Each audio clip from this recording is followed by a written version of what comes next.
Hello, this is Stuart Easton of Transparent Choice. Thank you for joining us for our latest webinar.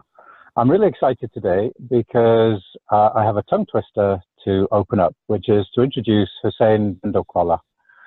Did I get that reasonably close? You nailed it, Stuart. Oh, man, that's great. So Hussain, over at Transparent Choice, we really like Hussain because he not only has a great photographer and a lovely smile, as you can see in on the video here, but he also has incredible insight around how to make a PMO really effective, how to stand one up, how to turn one around, how to make it run properly, and it's very pragmatic and kind of step by step take you from wherever you are today to being a superstar. Pervas Consulting, which is Hussain's company, does a lot of training and support of PMOs around the world. He's also an author and a speaker and does all kinds of other great things. So we're really excited to have him with us today. And the topic today is around the idea of PMO value. So first of all, Hussain, welcome. Thank you so much, Stuart. Thank you so much for having me here. Oh, you're very welcome. What I'd like to do is just start the conversation off, and it's going to be very much a conversation. Hussain does have a slide deck here, but we're really not going to use it other than to support some of the discussion that we have. So it's going to be basically a Q&A session today, because Hussain's knowledge is so deep. I want to pick and choose where we go and be able to kind of cross-examine him a little bit. So the first question I have is what is value? In the context of a PMO, what does the question or the statement even mean, PMO value? I love that question, Stuart. And it throws us off, to be honest. And the term value in itself has become such a buzzword these days. I mean, you go on someone's LinkedIn profile, I want to add value, or I'm adding value. You look at somebody's resume, I want to go ahead and add add this value. You talk about, PMOs, there's value all over the world. And you just keep on wondering, what does that really mean? And I sort of, when I actually was, thinking about all of this, it really got me in a bit of a mix, to be honest, because you're like, what does this really mean? What does the word value mean? And to be honest, what I did was I went straight to the source. Can you guess what the source is, Stuart? I'm sure you're going to tell us. Yep. So it's the dictionary. Here it is. Here we go. There it is.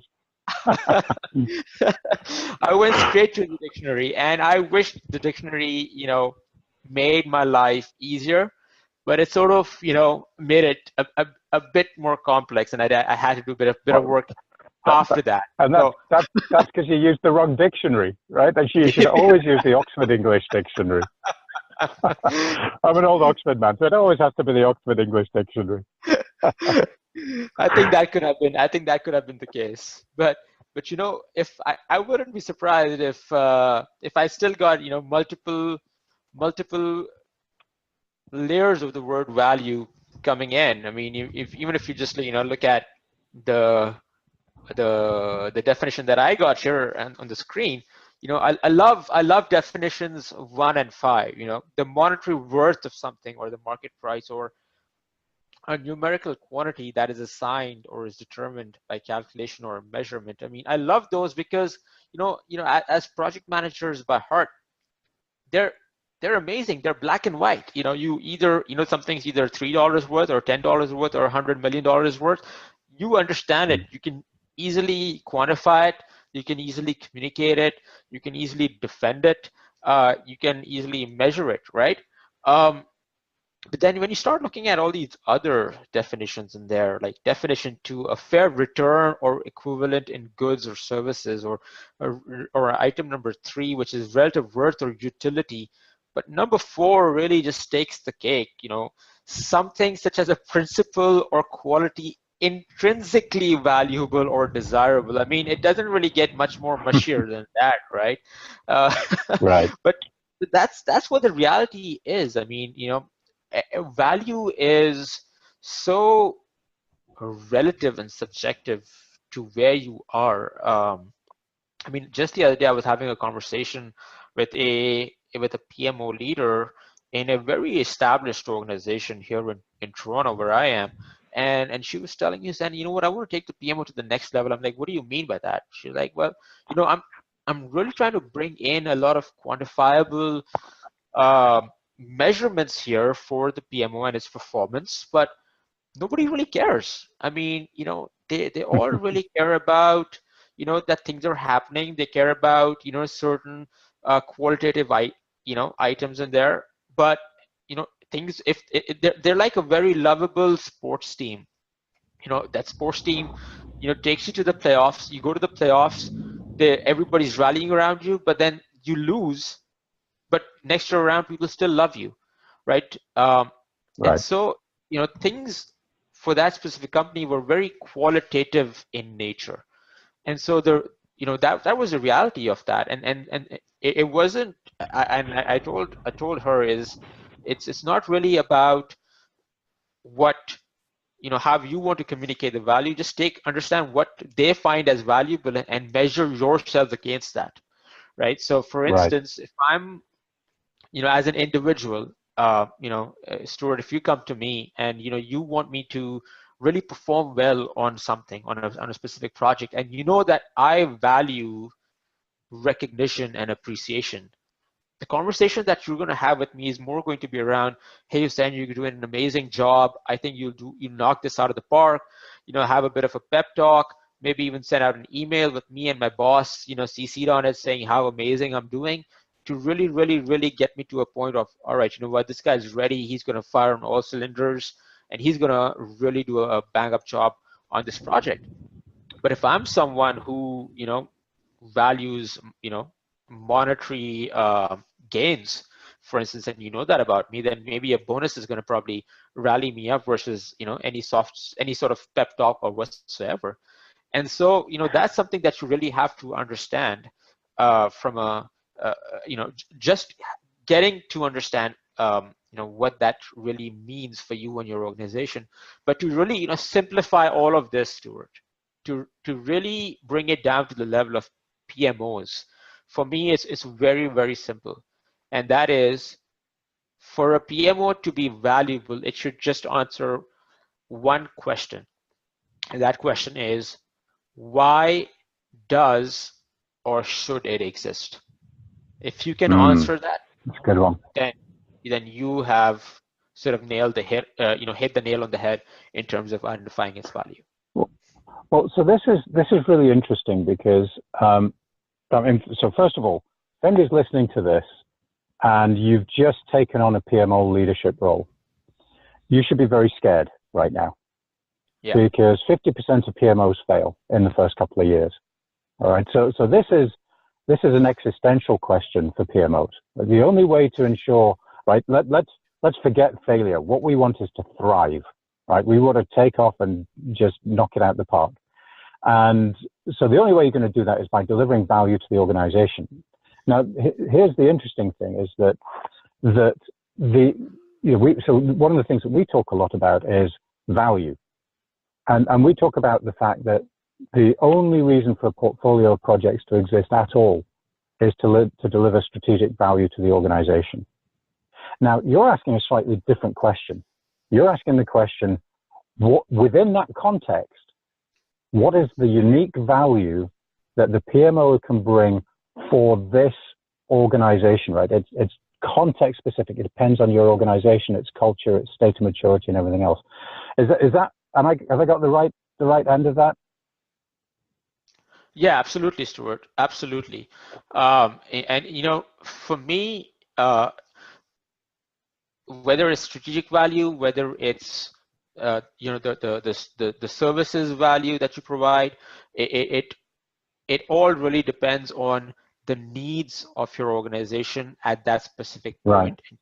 And when I say at that specific point in time, that's extremely important, because I have seen, and I believe wholeheartedly in this, is that if you have a PMO that is either more valuable, sorry, more mature than the organization or less mature than the organization, your PMO will not be able to be digested within the organization. It won't be accepted, and therefore, even if you're doing wonderful things, it's not going to be accepted, and it will fail as a result. Got it. So that leads us to the next logical question, which is, how do you figure out in your context, in your organization, what value means? What value the PMO needs to bring to that organization to help the PMO and the organization be successful? How do you figure that out? Yeah, so that's a great question, Stuart. And for that, I want to go ahead and tell everyone about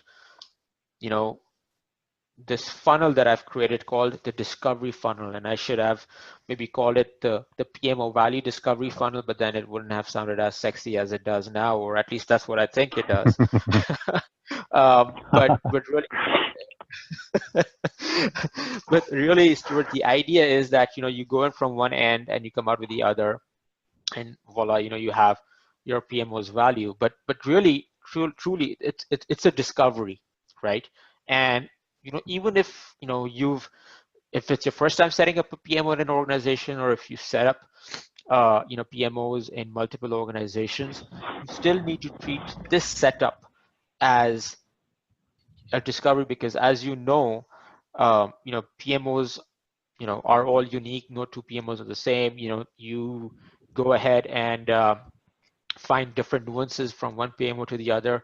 And I think that's one of the reasons why PMOs fail. The stat that you referred to about the failure rate of PMOs is primarily because a lot of PMO leaders try to go ahead and identify one of those existing constructs that are out there in the market, and then try to fit them in. Whether it's a supportive or a controlling or a directive PMO, or if it's an industry specific PMO, they try to go ahead and take what is around that and try to fit that in the organization. Or even worse, I've seen where executives are telling PMO leaders, hey, you know what, I was actually an event the other day, and one of my peers, their PMO is doing amazingly well. This guy couldn't stop talking about the PMO and all the amazing things that they was doing for the organization, and I want a PMO just like that. So can you go ahead and please create a PMO for me and our organization that looks exactly like that? And the PMO leader says, all right, sure, let me go ahead and roll up my sleeves and go ahead and do that. It may structurally look exactly like that, but in terms of the value that is bringing to that organization, it may not look even remotely close to it. And so I think where these executives, where us as leaders in the industry, where we sort of get it wrong is we try to copy the constructs that are out there.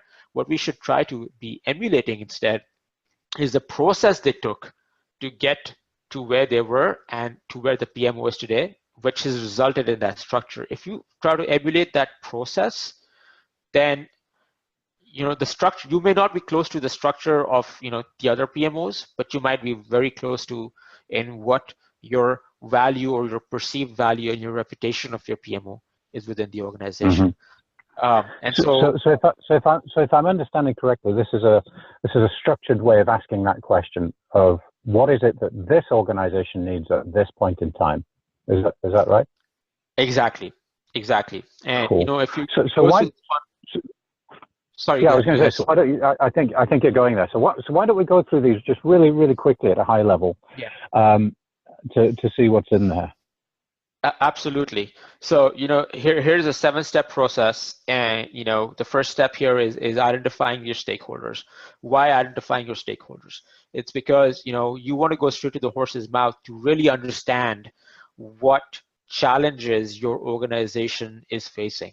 Right now, you may have some sort of a sense of what the periphery, what the boundary area of your PMO might be, whether it's a functional PMO, whether it's focused on a specific geography, whether it's organization-wide or a specific region.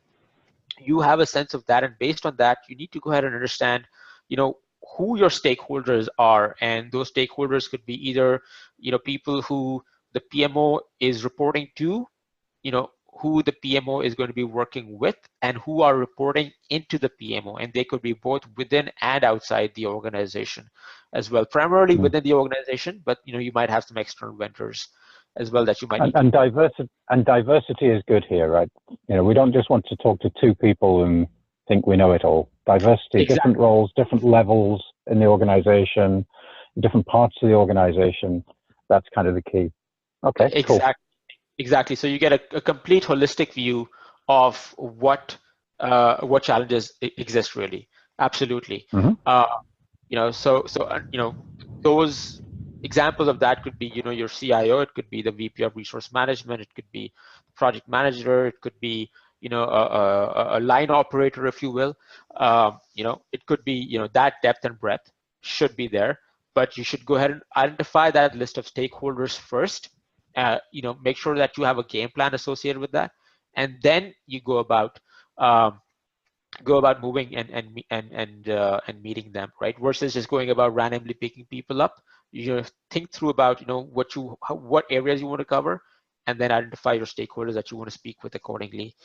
The next piece is you're preparing your questionnaire. So when you meet these people, what are you going to be asking them, right? So there will be different elements and facets that you want to address with different stakeholders.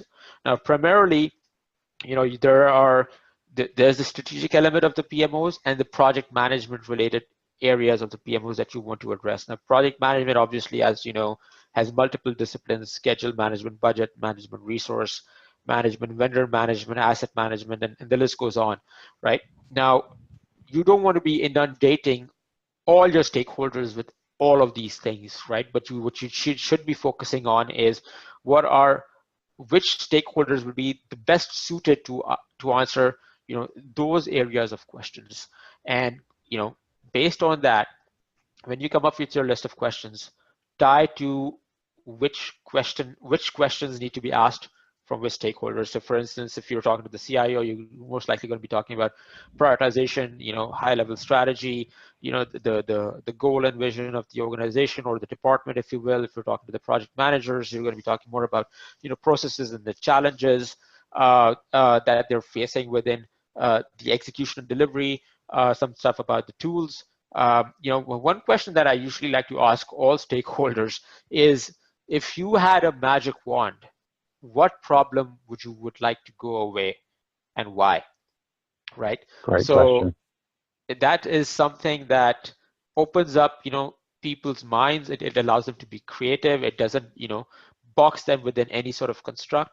So, and it can sort of lead to, an area of conversation that you actually hadn't had thought about, because, yes, the PMO is primarily focused on, strategy and project management related initiatives, but over time, it can help out with other areas of the organization as well, which this can, help you, tab into.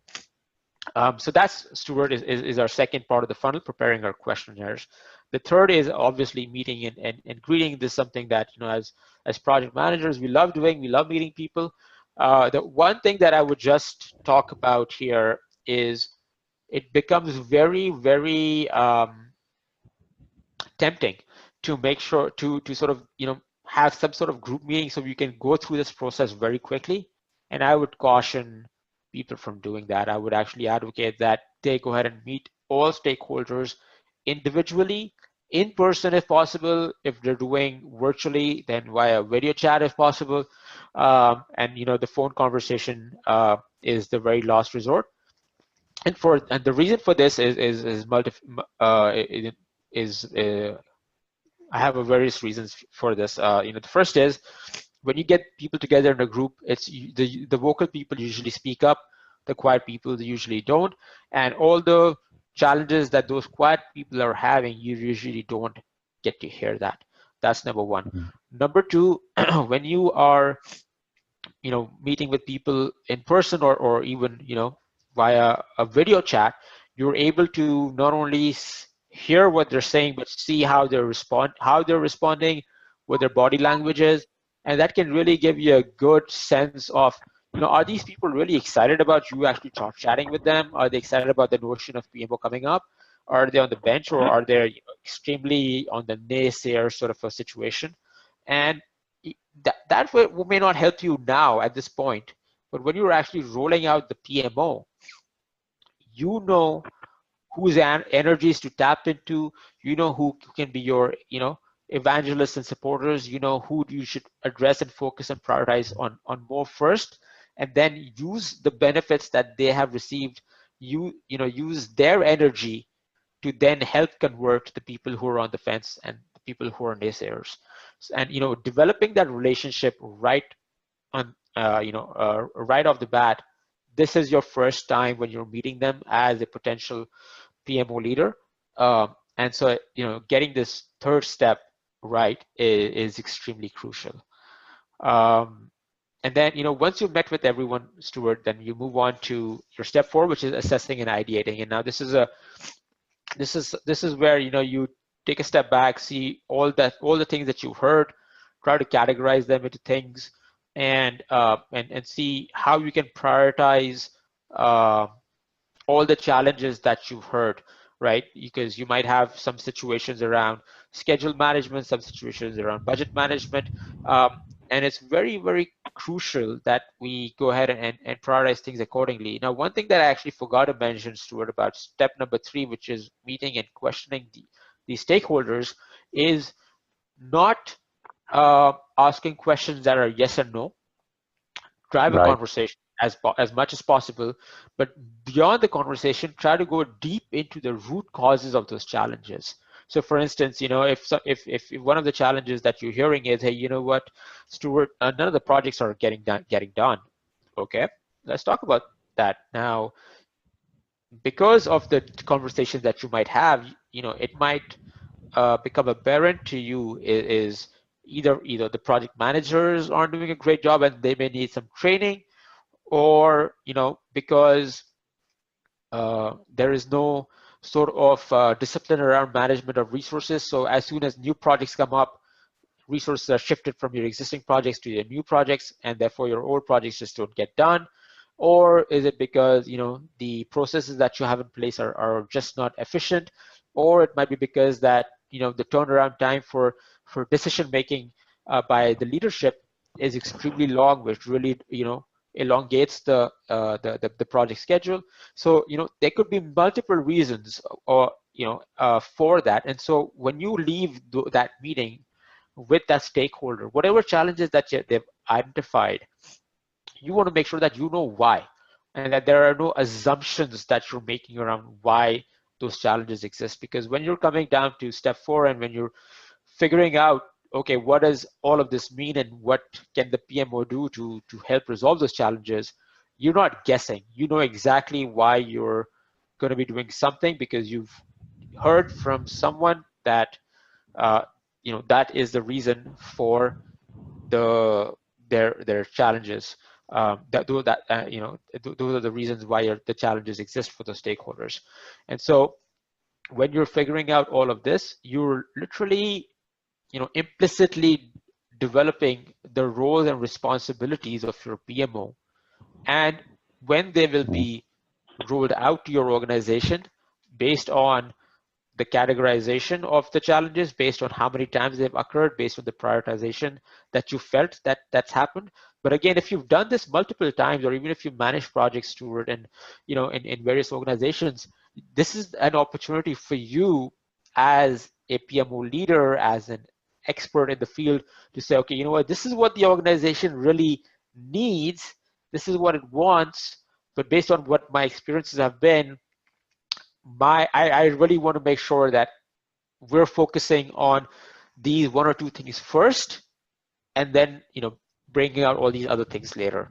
And that is where so there's an element. So there's an element. Sorry, there's an element there of the PMO being the grown up in the room, right? So I mean, I kind of draw the analogy with my kids. But if I ask them what they want for dinner, then they're going to tell me they want some chicken and some pasta, and then a nice chocolate pudding or something. And right. As the grown up in the room, I've got to say, yeah, but you've actually, you know what, we're going to skip the pudding and we're going to focus on some vegetables and some fruit, right? So, there's an element of that here. You're going through the diagnostic. Well, you're going through the diagnostic. You're figuring out what, by looking at the root causes, you're figuring out what actually needs to change. And then so it's not so much asking the organization, what do you think the role should be? You're asking them, what results do you want? Right. And then you're figuring out and recommending what the role should be. Is that the way it should flow? Exactly. That's exactly how it should flow. Right. I mean, Steve and Jobs, so the, there's one thing Steve Jobs said. Yeah, go ahead. Go. Sorry, Stuart. I mean, what you just said was, it sort of hit me. Hit one of my thoughts where Steve Jobs said something along the lines of, it doesn't really make sense of bringing smart people and then telling them what to do. It's you bring in the smart people and then you listen to them about what they want you to do, and that's where this is the time for the PMO leader to be that smart person and shine and really show why why they are where they are and what value, right? What value they bring to the organization. So I have one bit of advice then for people who are considering a career in PMO leadership. Right? Before you accept any job as a PMO leader, you need to have the conversation with your boss and a few of the other stakeholders and establish whether or not they're happy for you to do that. Because, and if not, you've got to decide whether or not you've got the backbone to stand up and make them listen to you. Because we see this again and again and again where PMO is struggling, and fundamentally it's because the executive said, I want you to do these three things, and they're the wrong three things because they haven't been through this process. So there's an element from what you're saying, a logical conclusion is that the PMO needs to, for the want of a better phrase, grow a backbone and be able to stand up and take those senior stakeholders with them on this journey and get acknowledgement. And I would recommend you do it before you take the job, right? Get acknowledgement from the PMO leaders that you are the expert and they are the customer, and that you're the one who is going to make the diagnosis and prescribe some treatment to address the illness that they have. Is that a reason? I mean, would you agree with that, or have I got this wrong? I would 100% agree with that. Stuart, I would say that in certain situations, they may not be able to do that before with all the stakeholders, but at least they would be able to definitely do that with their to-be bosses before they go ahead and accept that. And I think if you're eyeing this specific opportunity, through the interview processes, you probably have a good sense of through your interviews in terms of understanding what the culture of the organization is and how much of an impact you can have through this. And I think that can weigh a lot on your decision for accepting as well. And I think one thing that you mentioned, Stuart, was allowing them to believe, or rather telling them that you are the PMO expert and they need to hear you out.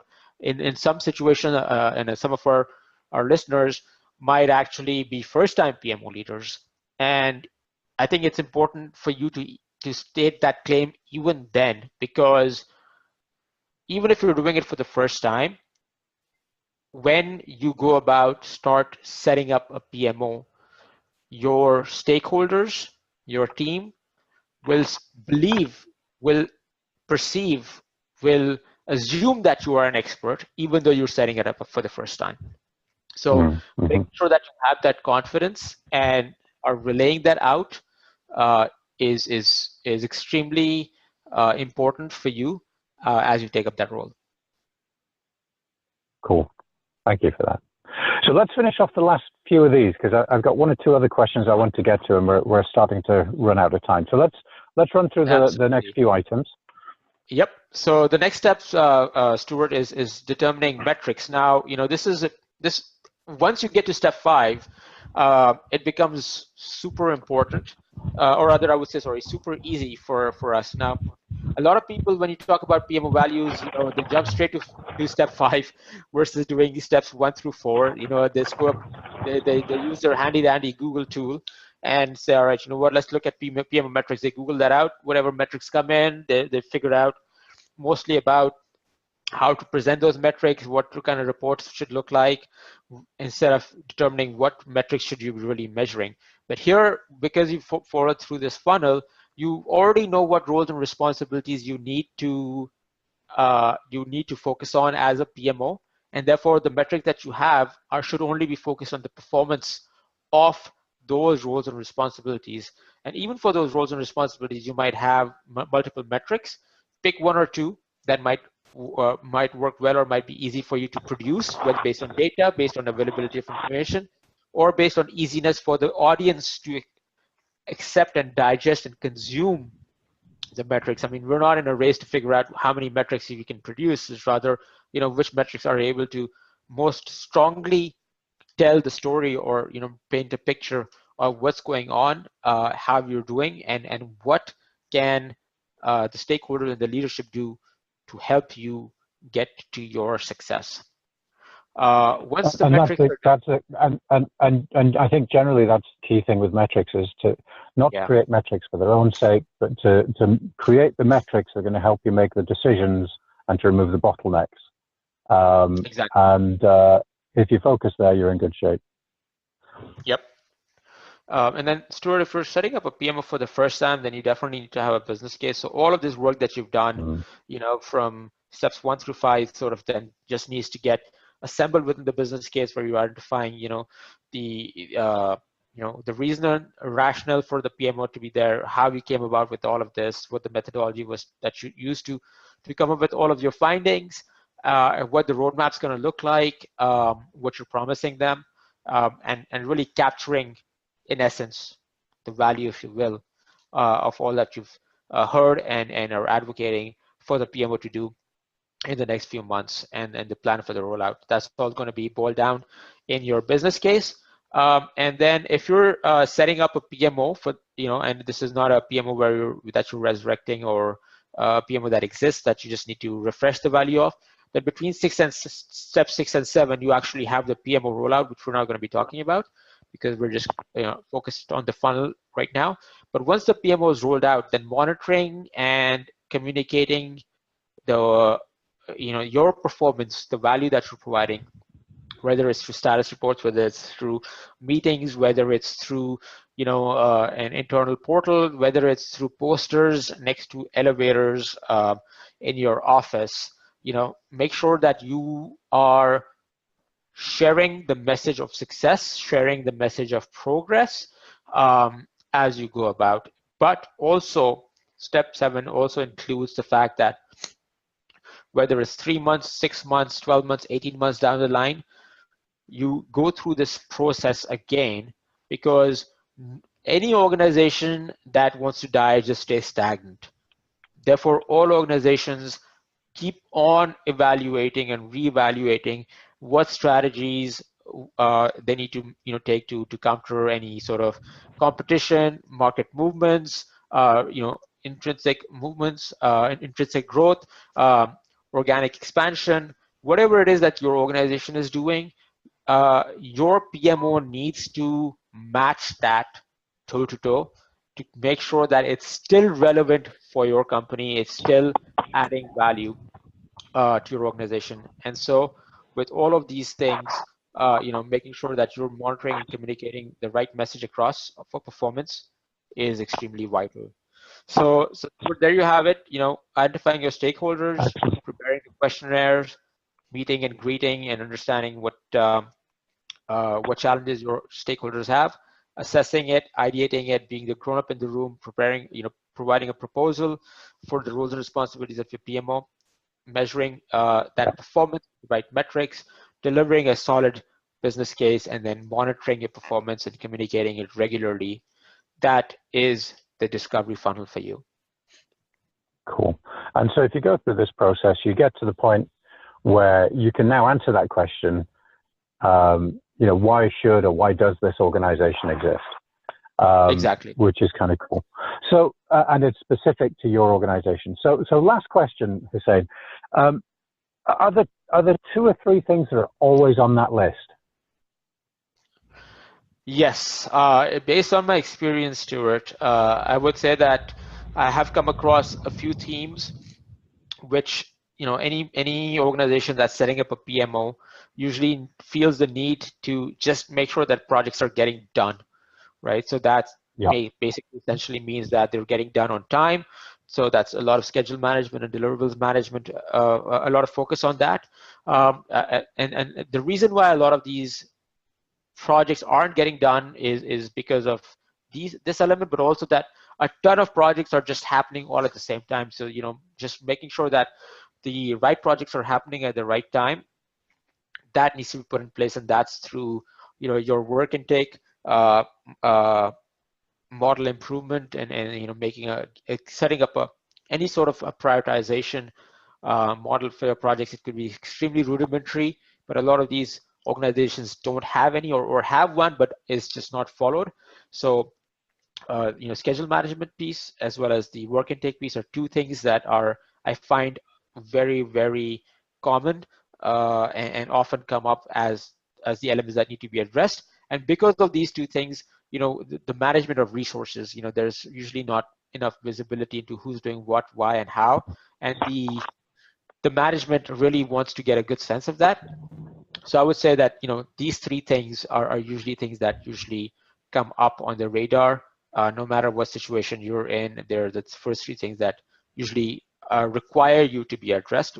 Not saying that you shouldn't go through this funnel when you're going about figuring out what the PMO needs to do, but chances are that two out of those three things will show up on your radar.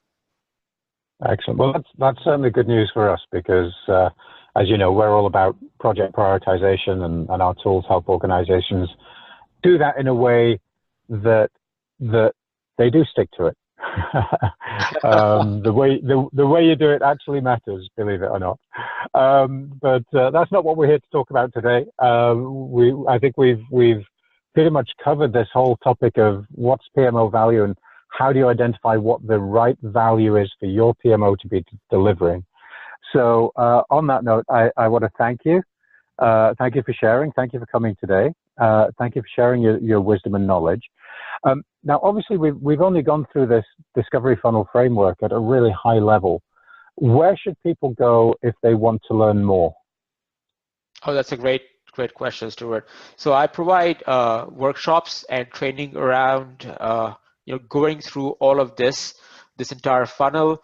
That this comes with the necessary tools and templates, frameworks, things that you can usually take and really facilitate your that entire this entire process. So if anybody who is interested in learning more about how to go about doing this, they can certainly go ahead and get in touch with me, which is my email address right here at the bottom, hussain@parwazcc.com, and I'm more than happy to provide more information about how to sign up for my workshops and training. But also, Stuart, in addition to all of this, I do want to go ahead and thank everyone for being a part of this webinar. And I want to go ahead and give away the stakeholder identification guide, which is one of the tools that you need to use for step number 1, identifying stakeholders, how to go about doing that in a systematic way so that you can go ahead and make sure that you've covered the ground with identifying all the stakeholders and figuring out who you need to really work with. So yeah, happy to go ahead and share that as well, and I hope you can go ahead and share that out with your audience, Stuart. Yeah, we will certainly send that out to anybody that's registered for this webinar. So thank you for that. Absolutely. So it just remains to thank you again. It's been really interesting. I thoroughly enjoyed it. It's always a pleasure to speak with you, and I hope we get to do this again soon. Anybody that would like to learn more, and anybody that would like to learn more about the project prioritization part of the discussion here, it was a very small part of it, but obviously our website is chock-a-block full of best practices and tools and blogs and all kinds of things to help you get that right. So thank you again, Hussain. Thank you for joining us, everybody, and goodbye.